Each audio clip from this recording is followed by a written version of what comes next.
gentle. So makapangyarihan ng Santong Espiritu, walang paglalang kung wala ang Holy Spirit. Genesis 1 Amen. verse 2. The Spirit of God is moving around the earth. And then God said, let there be light. Are you ready for this? May Amen. pagkasan, tamang mag-confess ng Word of God. Pero kung wala kang dependence sa Holy Spirit, kahit confess ka ng Word of God, baliwala. Because not until the Spirit moves, hindi nag-speak ang Panginoon. So may iba kahit na Bible, pero walang nangyayari sa buhay nila. Because they're not dependent on the Holy Spirit. The creation is because of the Word of God and also the Holy Spirit.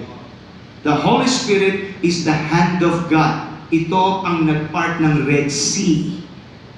Gusto ko sabihin, ang Holy Spirit kahit gentle, makapangyarihan ang banal na Espiritu. But then, why some people do not experience the presence of the Holy Spirit? You're not inviting Him. Nakakita ka na ng tao na lagi mong kasama, pero hindi mo pinapansin.